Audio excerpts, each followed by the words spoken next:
सभी को नमस्कार। मैं हूं डॉक्टर मनोज कुमार बत्रा, सह आचार्य रासायन शास्त्र विभाग, सम्राट पृथ्वीराज चौहान, राजकीय महाविद्यालय अजमेर। आज के इस ऑनलाइन लेक्चर में आप सभी का हार्दिक स्वागत है। हम BSc second year organic chemistry के अंदर हम अल्कोहल का जो टॉपिक है वो पढ़ रहे हैं, जिसमें हमने मोनोहाइड्रिक अल्कोहल जो है उस टॉपिक को कंप्लीट कर दिया है। अब हम डाइहाइड्रिक अल्कोहल की बात कर रहे हैं, जो भी लगभग अपने कंप्लीशन पर है।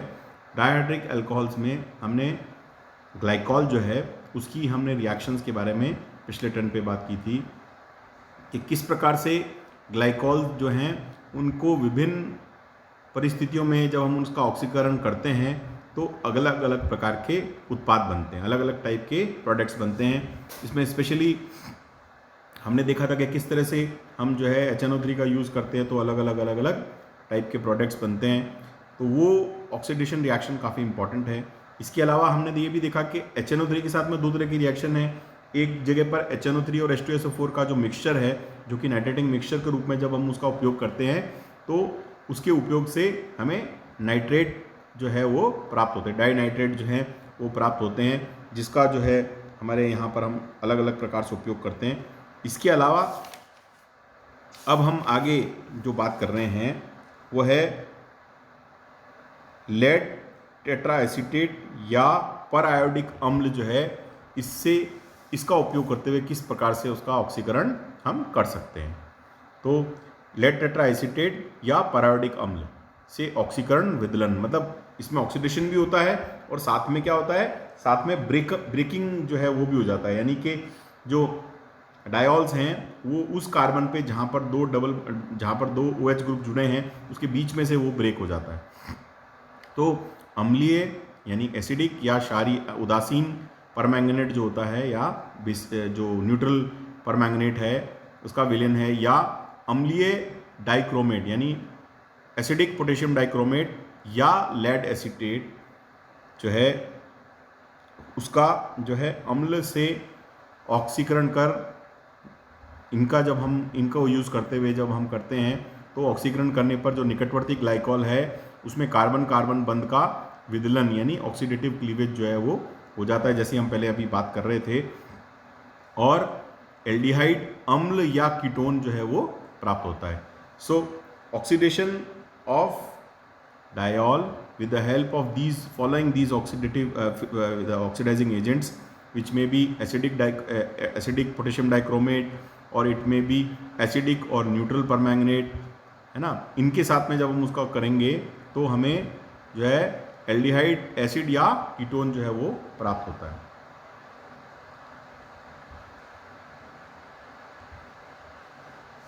समपक्ष 1,2 ग्लाइकॉल का ऑक्सीकरण विदलन विपक्ष 1,2 ग्लाइकॉल की तुलना में सुगमता से होता है। यानी कि जो सिस 1,2 डाइग्लाइकॉल्स हैं उनका ऑक्सीडेशन जो होता है वो ट्रांस के कंपैरिजन में आसानी से होता है, उसका सुगमता से ऑक्सीडेशन होता है।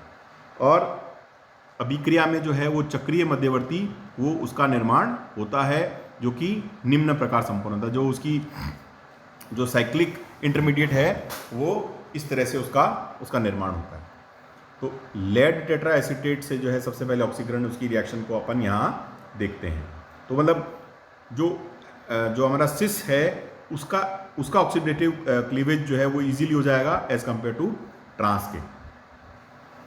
तो देखिए यहाँ R2COH एंड R2 यानी कि दो यहाँ हमारे पास में एल्काइल ग्रुप्स हैं। उसका हमने जो है लेड टेट्रा एसीटेट के साथ में ऑक्सीडेशन किया तो उसके अंदर एक साइक्लिक जो है एक इंटरमीडिएट बनता है जो कि डिकम्पोज होता है, और डिकम्पोज होने से जो जिसको हमने बोला कि कार्बन और OH और कार्बन और OH यानी कार्बन और हाइड्रोक्साइड के बीच में जो दो बॉन्ड हैं, यानी दो कार्बन और दो OH के बीच के जो बॉन्ड है उस बॉन्ड को बीच में से हम ब्रेक कर सके, हमें इस तरह से दो ऑक्सीडेटिव प्रोडक्ट्स उसमें प्राप्त होते हैं कि दो कीटोन प्राप्त होते हैं। तो हम देख सकते हैं R2 मतलब दो एल्काइल ग्रुप्स हैं और C डबल बॉन्ड O, यानी कि ये एक कीटोन है और दूसरा नीचे वाला भी एक कीटोन है। फिर नेक्स्ट टाइप ऑफ ऑक्सीडेशन जो है वो हम पैरायोडिक एसिड यानी HiO4 के साथ में, तो देखिए R2COH ये पैरायोडिक एसिड के साथ में ऑक्सीडेशन होता है। इसमें भी वही साइक्लिक इंटरमीडिएट बनता है जो कि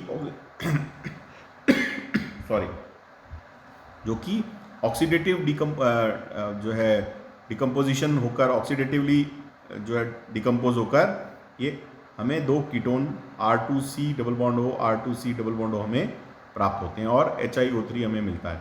इस प्रकार के ऑक्सीकरणों पर त्रिविम बाधा विन्यास का प्रभाव पड़ता है। पिनेकॉल की अपेक्षा ग्लाइकोल का ऑक्सीकरण सुगमता से होता है। अब देखिए जो हमने ये जो दोनों देखा है कि पैरायोडिक एसिड के साथ में ऑक्सीडेशन है या लेड टेट्रा एसिड के साथ में, हमने जो स्टार्टिंग मटेरियल काम में लिया है वो पिनेकॉल है। वो पिनेकॉल का मतलब क्या है, कार्बन के ऊपर दो एल्काइल ग्रुप जुड़े हैं और दूसरे कार्बन पर भी दो एल्काइल ग्रुप जुड़े हैं और उसके साथ में OH ग्रुप जुड़े हैं, तो इसको हम पिनेकॉल कहते हैं। तो पिनेकॉल के कंपेयर में अगर हम ग्लाइकोल की बात करते हैं तो ग्लाइकोल का जो ऑक्सीडेशन होता है वो बहुत आसानी से हो जाता है और उसके अंदर हमें दो मॉलिक्यूल हमें एल्डिहाइड्स के प्राप्त होते हैं, जबकि पिनेकोलोन का जो ऑक्सीडेशन होता है वो मुश्किल होता है और उसके लिए हम इस प्रकार के पैरायोडिक एसिड या लेड एसीटेट का उपयोग करते हुए हमें उसमें दो कीटोन के मॉलिक्यूल प्राप्त होते हैं, लेकिन उसमें अधिक समय लगता है और टेम्परेचर की जो है वो आवश्यकता भी अधिक होती है, यानी अधिक तापक्रम पर ये रिएक्शन संपन्न होती है। तो ये इस तरह से हमने बात की है, ये ऑक्सीडेशन रिएक्शन है। फिर है डिहाइड्रेशन यानी निर्जलीकरण, यानी कि उसमें से वाटर को निकालना। तो सबसे पहले निर्जल जिंक क्लोराइड की उपस्थिति में गर्म करने पर ग्लाइकोल से एसिटल्डिहाइड जो है वो प्राप्त होता है। जैसे CH2OH है, इसमें से वाटर निकलेगा तो सबसे पहले हमें एक इंटरमीडिएट मिलेगा जो कि विनाइल अल्कोहल है, CH2 डबल बॉन्ड CHOH।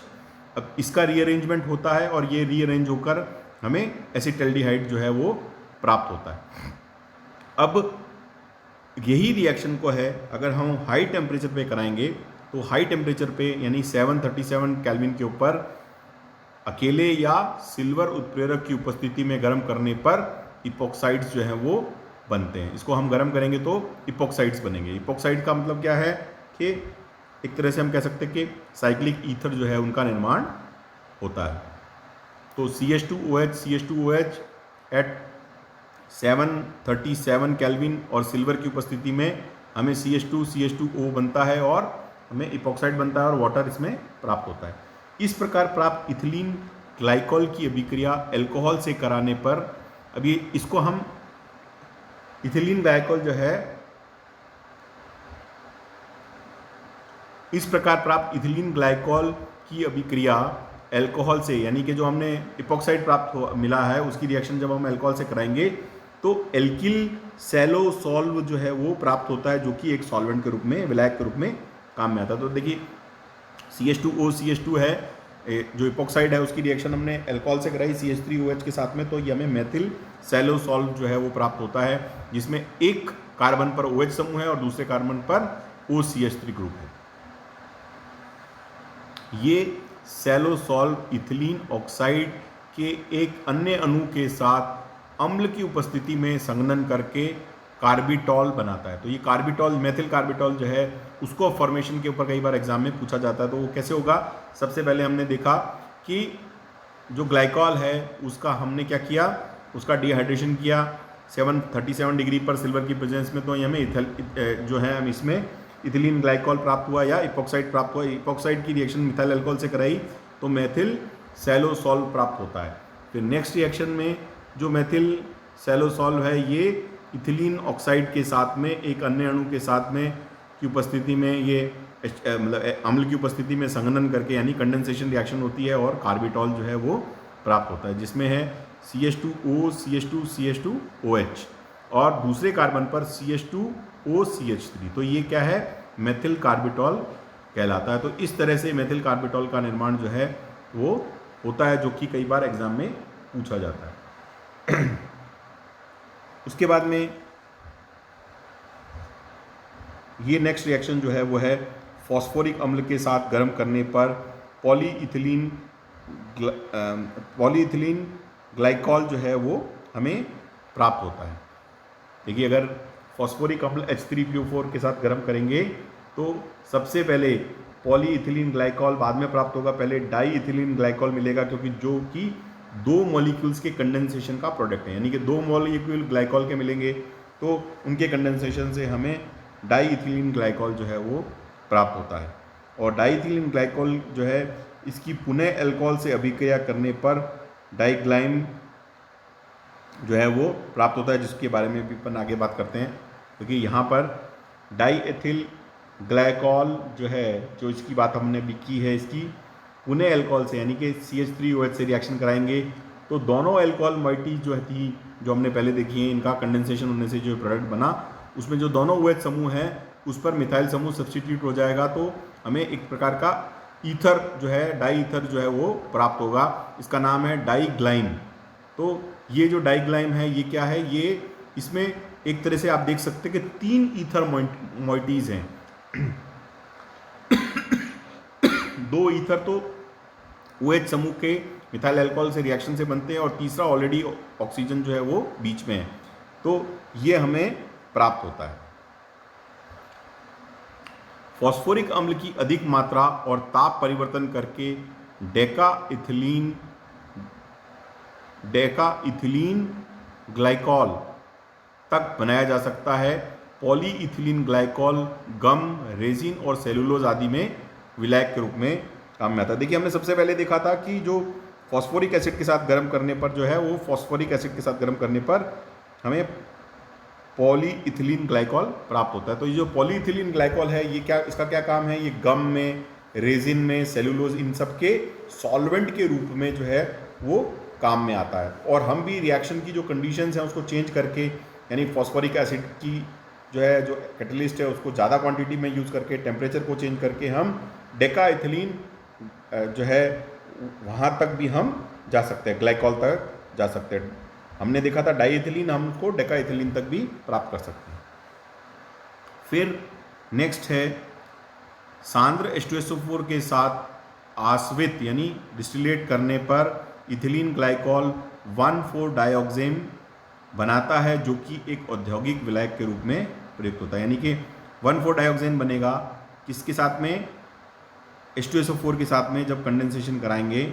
इसका चूँकि हमने देखा ग्लाइकॉल का, तो ग्लाइकॉल जो है वो साइक्लिक फॉर्म में इस तरह से एक कंडेंसेशन प्रोडक्ट हमें बनाएगा। तो देखिए 2 ग्लाइकॉल मॉलिक्यूल है, दोनों में से वाटर का एलिमिनेशन हुआ और हमें 1,4 डाइऑक्सेन प्राप्त होता है। तो इस तरह से हमने ये देखा कि किस प्रकार से जो 1,2 ग्लाइकॉल है वो किस प्रकार की रिएक्शंस जो है वो इसमें दर्शाता है।